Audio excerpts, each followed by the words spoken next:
Thanks for checking out my channel. I'm John Stark from MacTheMovieGuy.com, and this is a review of Disenchanted. I'm a blind film critic, and I watched this on Disney Plus, and it has audio description. We'll get around to that at some point, but I want to talk about the movie a little bit. So I definitely feel like this is one of those few times where I probably should have watched Enchanted again fairly recently, because I kind of was forgetting plot points. Like, I kind of forgot how Adina Menzel and James Marsden ended up together. I was like, what? How did that happen? I've forgotten that part of Enchanted. I know I've seen Enchanted, and I can remember parts of it very well. I actually saw Enchanted. Like, it's been that long since Enchanted came out that I actually still had vision back then, so I remember it was a cool mix of animation and live action, and they brought this really awesome vibe of these animated musicals into the live action musical numbers. It felt very Disney while also being live action. It felt like a Disney princess musical with Giselle. I don't think she's an official Disney princess, but I feel like she should be. So Giselle in this film, she's still got her man, still played by Patrick Dempsey. Robert is this film, and his daughter Morgan has grown up to be a teenager, and they have a new baby, Sophia. It's not really bad. It doesn't really matter. It's a baby. And Giselle she's become really disillusioned with life in the big city. So they want to move to the suburbs, and maybe life in the suburbs where there's a little bit more. It looks a little bit more like Andalasia, the city that fake animated, I don't know, city, country, town, world that Gisela comes from, whatever you want to call it. So it feels a little bit more like that to her.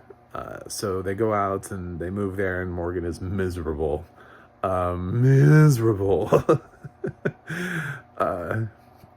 And they move out, and they get this house, and their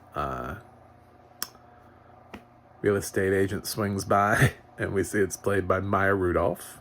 So obviously we will be seeing more of Maya Rudolph at a later time. And she's got these two minions played by Yvette Nicole Brown and Jayma Mays, who I don't think I've seen do anything since Glee. So I was just excited to see her do something other than Glee. I was like, ooh, they're using Jayma Mays. That's exciting.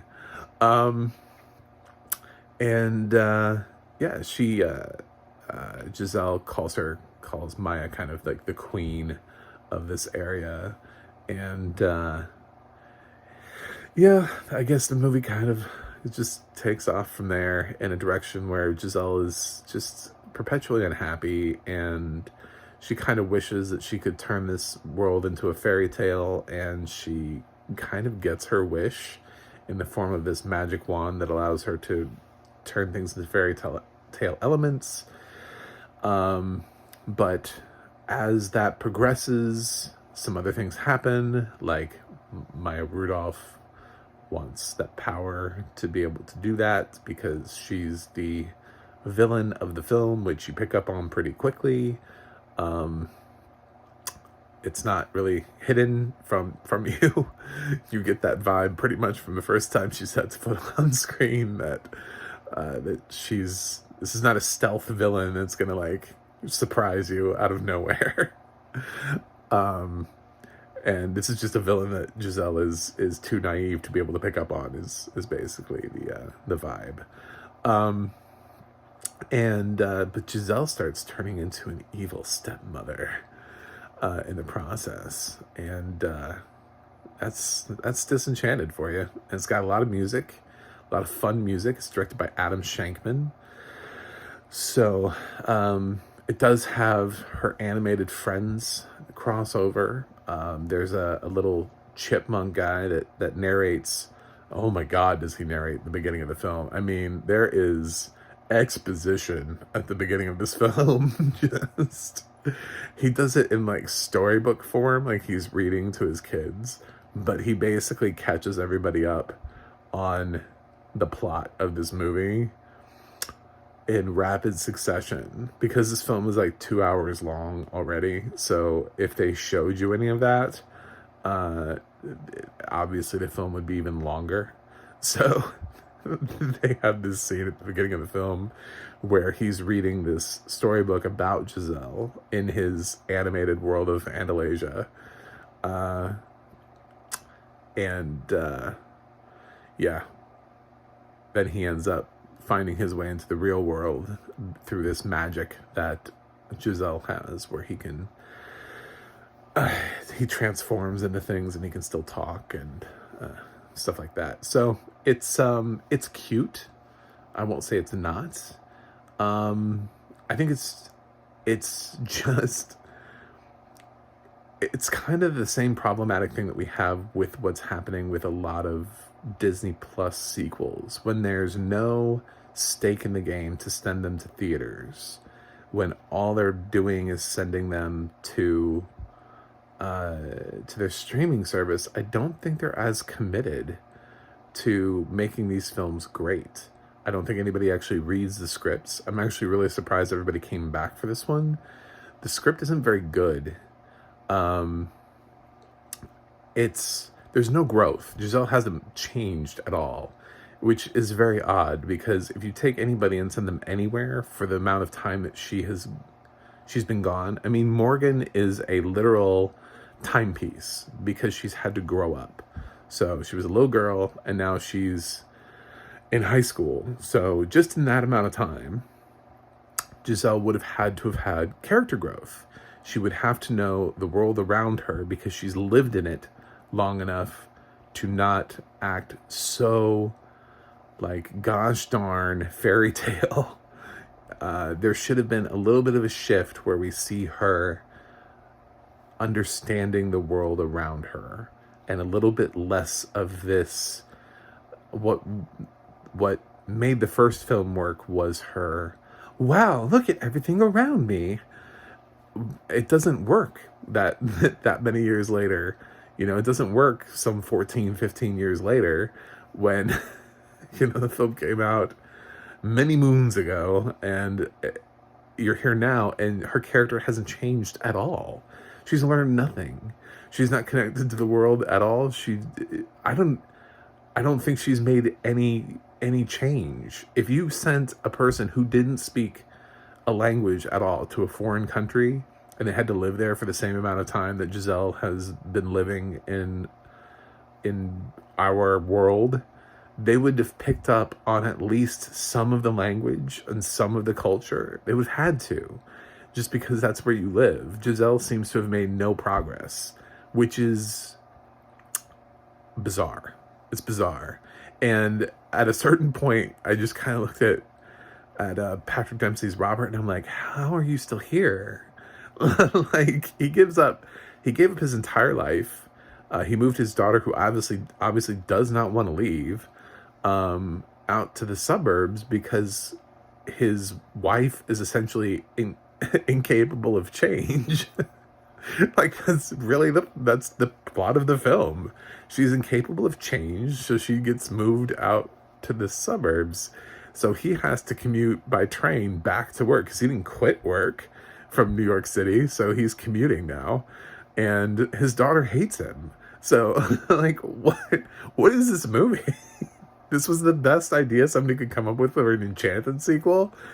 It's very odd, and I see what they're trying to do with the evil stepmother thing, but I don't know that they ever needed to move people in order to do that. It's possible that you could have still kept that part of the story while keeping them in New York City and just having her still be disillusioned in New York City and want to bring magic to New York City. The whole moving thing is just so totally unnecessary. It just doesn't, the whole film never needed it. There's nothing about the film that needed them to move, that needed a change. She could have wished, she could have done all the same wishing, and then had that same thought in New York City. Maybe the budget got reduced because they didn't have to shoot in the Big Apple. I don't know. But I wish. Amy Adams is such a great actress, and it would have been so nice to see more of that from her character, more change, and we just didn't get that. Patrick Dempsey doesn't really do much in this film. It's kind of sad, and when he does do things, he's actually kind of being turned into like a goofy character. James Marsden and Idina Menzel pop up, but they're also just sort of there to remind people that they're in the franchise, which I totally forgot that Idina Menzel was in the franchise. I mean, I remember James Marsden was in it, but he was a huge part of the first film, but I totally forgot about Idina Menzel. And yeah, Maya Rudolph does a decent job with her sort of low-key villain. I mean, she's not like over the top. I think that's maybe another thing that I would have let happen. Just let Maya Rudolph cut loose, you know? I felt like she was restrained by some idea of what a Disney villain in like a PG family film can be. And because she chews scenes a lot more than she chews in this film. This is sort of a restrained, laid-back performance compared to some of her other stuff. So that would have been nice. And she's backed by two girls who have both proven themselves to be funny. Yvette Nicole Brown and Jayma Mays have both been funny before. So I think we could have done a lot more there. I don't know that this was the best Enchanted sequel. I don't think that was the best Hocus Pocus sequel that we got. I think these are just sequels that we're giving to people because people want them. But I don't think anybody's actually sitting down and being like, is this the best version? Let's go back to the, let's go back to the board and let's figure this out. Let's try to make the best film possible, because they're not really worried about these films being released theatrically. These are essentially straight-to-video sequels, just with larger budgets, original cast members that would normally appear. Years ago, these people would never have done a straight-to-video sequel. But somehow, because it's straight to streaming, we've changed the game, and now we can get people to do those kinds of sequels.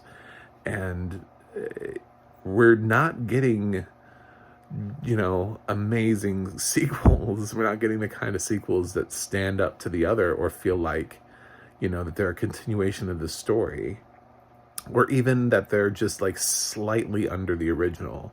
Like Frozen 2.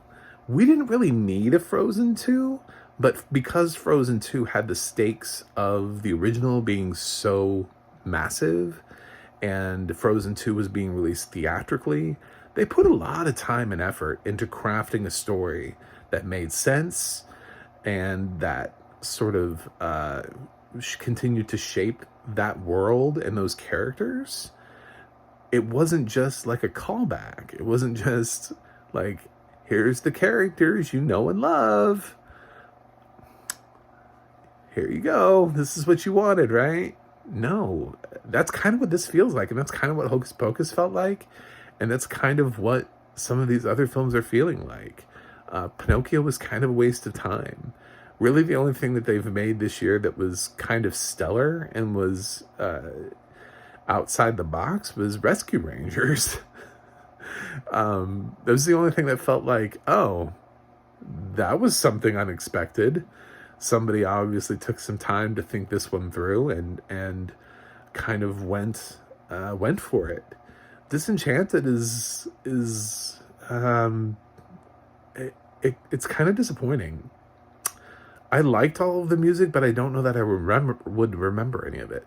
I might if I watch the film again, which I wouldn't be opposed to, because I don't think it's a terrible film. I just don't think it's the sequel that everybody's wanted for so long. I think it's just a sequel that in no way is there anybody who's going to be like, this was better than the original. It's not. It has it has no purpose. It's there's no it doesn't do anything. It's when you break all the characters down, all of their choices just seem kind of odd. So yeah, it would have been nice to see what is Giselle like after 10 years in our world, or however long they're trying to make this gap feel like. But it's definitely been long enough that little girl's grown up, so she has to have changed a little bit. Unfortunately, Giselle has not changed at all. I would like to see a script that showed her being able to make change a little bit, instead of just being totally resistant to the world around her and incapable of change. So that's it. That's my thought. As far as the audio description goes, this is just a weird moment for me. It's possible that I missed it, but I felt like the film ended and it just started playing music, like through the credits, and I missed out on the audio description part. And I stayed through the credits figuring it would be after the massive amount of songs that were played during the credits, but I didn't hear anything. So I don't know who the narrator is. And that's really weird for Disney. So I don't know who it was. I thought the narration was fine. I felt very weird for it to not be Laura Post. I could tell immediately it was not Laura Post, but it also sounded like a voice I hadn't heard before. So I'm all about hearing new narrators and letting them break into the business. So whoever this was, great job. I thought you did a really solid job here, balancing a film that is a very fairy tale. It takes place both in the animated world and in the real world, and having to balance that and let us know which world we're in is a little bit manic at times, because it does jump, and when you have a character that starts out in the animated world and is brought over to the live action world and is like a chipmunk, and you hear his voice and you're like, are we in animated or are we in live action? This is a character from the animated portion. You know, it requires a lot of clarification, because you feel like at any moment these characters could jump back into animation, or they could be in live action. You know, are they in Andalusia? Are they in the real world? I don't know. But that's what the audio description is there to help you do, to follow. As far as the rest of it, it just kind of describes any sort of fantasy element that's being given to the film. There's some stuff here. I don't want to spoil the film, but yeah, there's some magic in here that gets to be described. So that's it. Anyway, with all of that, I still think this is a great role for Amy Adams. I would have loved to see her growth, though, instead of just the same exact character. She must have changed in this period of time. The rest of the cast is fine. I don't think anybody's great. I think the film somehow manages to constrain everybody and put them in these boxes to where they can't really... Even Amy Adams is kind of in a box because she wasn't allowed to grow. So I can't really rave about any of the acting. It's Adam Shankman. There's just so much I can rave about an Adam Shankman movie. The music is probably the best thing about the film, and I don't remember any of it. I couldn't sing you one of the songs right now. So, I think I'm going to disappoint some people here, but I'm going to go Disenchanted, a C+. I think we could have definitely made a better sequel here. I think the world deserves better Disney Plus content when it comes to movies and the sequels. And I'm starting to get concerned every time there's a straight to Disney Plus release and they're not even bothering with a theatrical run and it's going straight to Disney Plus. And I think it's a cop-out to make a film of lesser quality. I'm going to call out Disney on that now. I think Rescue Rangers was a fluke. Some of their content that didn't matter ended up being pretty good. I liked Better Nate Than Never this year. But that was never a consequential piece of work that needed a theatrical run for it to be good. But when you take a film like this, that would have normally had a huge budget and would have been the kind of film, when released theatrically, that could have opened huge. I mean, Thanksgiving weekend, I mean, a really well-made Enchanted sequel would have opened at least above $50 million.